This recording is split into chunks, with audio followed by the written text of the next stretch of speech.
जैसे आप तो जैसे ये बच्चे बोल रहे हैं, बच्चे तो 20-25 दिन से बोल रहे हैं, लेकिन आप थोड़ा इन्फ्लुएंशियल हैं, आपको ज्यादा लोग सुनते हैं।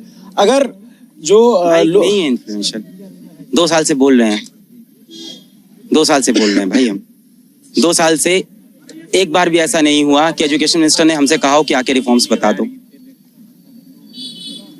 और हमने कोई इलीगल वे नहीं चूज किया था, पथराव नहीं किया था, सुप्रीम कोर्ट में केस किया था। लीगल है भारत में सुप्रीम कोर्ट पे केस करना। वहां पे जाके हमने वार्तालाप की थी। हम लोग से मांग लेते एक बार कि क्या रिफॉर्म्स आप चाह रहे हैं। सारे टीचरों से बोलते कि हम एक बोर्ड बना रहे हैं, आप रिफॉर्म नहीं मांगा ना आज तक। एनटीए जिसको नीट का एग्जाम कराना है, आईटी का एग्जाम कराना है, उसकी चेयरमैन की पोजीशन 1.5 साल तक खाली है। वो भी तब जब 2 साल पहले सुप्रीम कोर्ट में केस हो चुका है। 1.5 साल तक चेयरमैन ही नहीं है। कितना सीरियस हो आप उसके लिए? फिर आपने बोला कि 1 महीने पहले एनटीए के जो चेयरमैन आ रहा है, 1 महीने पहले आ रहा है। मजे की बात है कि 20 जुलाई से ठीक एक दिन पहले दिल्ली के कमिश्नर बदलते हैं और नए कमिश्नर नियुक्त किए जाते हैं। तो खैर उसके बाद जो 20 जुलाई को हुआ वो तारीखी इतिहास में दर्ज है और वो बच्चों को याद है, बच्चे भूलेंगे नहीं उसको। यार पूरे देश को खड़े होना चाहिए। बच्चों को कोई नहीं मारेगा। मेरे बच्चों को कोई मारा ना अभिनव, जस्टिफाई कर रहे हैं बच्चों को कोई नहीं मारेगा अभिनव। ये बहुत गलत हो रहा है। कुछ जेन्युइन बच्चे पिटे हुए हैं। मैं उनका भी दुख है जो पुलिस वालों को मारा है, गलत किया, मैं मान रहा हूँ, पर जेन्युइन बच्चे। अरे मैंने वीडियो देखी अभिनव, कैसे झुटला सकते हो? बच्चे को लंगड़ी मार के गिरा दिया, थप्पड़ मार रहे हैं लड़कियों को, बच्चों को मार रहे हैं ना यार। मैं मान रहा हूँ पुलिस वालों के पास ये ऑर्डर था कि आपको भीड़ को नियंत्रण करना है, कंट्रोल करना है, पर उस भीड़ के अंदर कौन सही कौन गलत दिख जाता है पुलिस की सर्विस में इतने सालों के बाद। छोटे बच्चों को थप्पड़ मार रहे हो यार। हम जितना इन बच्चे यहाँ जिन बच्चों के ऊपर फिर से बोलूंगा, मैं सिर्फ बच्चों के लिए यहाँ हूँ अभिनव भाई। कोई भी और तत्वों में उसके लिए यहाँ नहीं खड़ा हूँ। यहाँ जिन बच्चों के ऊपर भी कोर्ट केस हुआ है, जिनके ऊपर भी कोर्ट केस हुआ है, हमारा ईमेल आईडी सबको पता है। मैं आपको दे दूंगा, आप लगा देना। आप मुझे लगना आप सबका केस लड़ूंगा यार, आप सबका केस लड़ूंगा। पर बच्चे बट एक बात बताओ आप, कुछ लोग हैं जो ये बातें करते हैं नेपाल ट्रीटमेंट करेंगे या बांग्लादेश बना देंगे। एक सेकंड, और कोई भी देश की सरकार अराजकता बर्दाश्त नहीं कर सकती, कोई भी गवर्नमेंट हो, पार्लियामेंट में नहीं घुसने देगी। लाठियां चली, अगर कोई पार्लियामेंट में घुसता ना, तो एज अ जर्नलिस्ट मुझे पता है कि उनके पास ये राइट है कि वो फायर भी कर सकते हैं। तो आप ये बताओ कि इस तरीके का उनके पास ऑप्शन क्या बचता है? ऑप्शन तब था जब पहले बात करनी थी। मैं आप ये नौबत क्यों ला रहे हो? आप मुझे बताओ, अभी भी सॉल्व नहीं करोगे आप ये प्रॉब्लम? नहीं करोगे, देश का बच्चा बेरोजगार रह जाएगा, अनपढ़ रह जाएगा, क्या होगा फिर? गलत रास्तों पे तो ही जाएगा ना। अगर आप लालन पोषण में उसकी जो परवरिश है वो गलत करते जाओगे तो एक समय तो गुस्सा फट जाएगा ना। मैं जस्टिफाई नहीं कर रहा हूँ इनके एक्शन को, मैं कह रहा हूँ ये रिपरकशंस हैं। बट जो लोग कहते हैं कि नेपाल बना देंगे, उस पर क्या बोलते हैं? बिल्कुल नहीं बनाएंगे। क्यों बनाएंगे नेपाल? हम भारत है हमारा, हिंदुस्तान है हमारा, इतने अच्छे बच्चे हमारे, हम क्यों नेपाल बनाएंगे? हम नेपाल से बहुत आगे हैं देश में। नेपाल बिल्कुल नहीं बनाएंगे। डेमोक्रेटिक कंट्री है, डेमोक्रेटिक रहेगी। ये इन बच्चों के नारे नहीं है क्या नेपाल बनाएंगे इसको?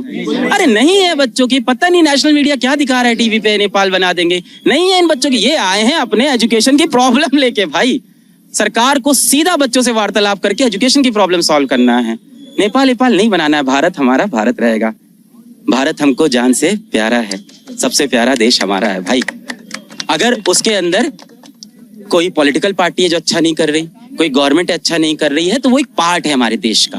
और उसका डेमोक्रेटिक तरीके से जब ताकत आएगी तो डील किया जा सकता है। बिल्कुल उसका तरीका होगा। ऑफ कोर्स इलेक्शन में दिखेगा। आपको क्या लग रहा है इसका रिपरकशन इलेक्शन में नहीं दिखेगा? बिल्कुल दिखेगा भाई, बिल्कुल दिखेगा।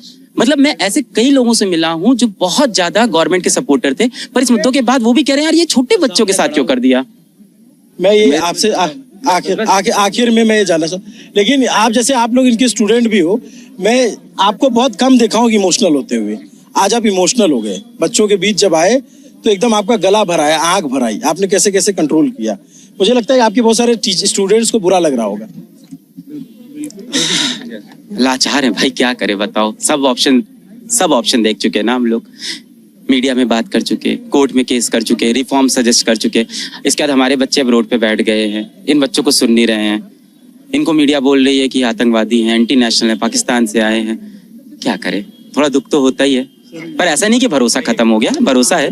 बच्चों के साथ संवाद स्थापित करने का, आके बात कर लें, बच्चों से आके बात कर लें। बच्चे को जिन चोट लगी उनसे कम से कम मिल लें। ये इंश्योर करें कि इन बच्चों को आगे कोई चोट नहीं लगेगी। शिक्षा के अंदर रिफॉर्म लेके आए। चीजों को सही करने का अभी भी समय है। लोग भरोसा करते हैं। इन बच्चों को कुछ नहीं चाहिए यार। ये बच्चे, आपको क्या लगता है क्या इनको नेता नगरी करनी है?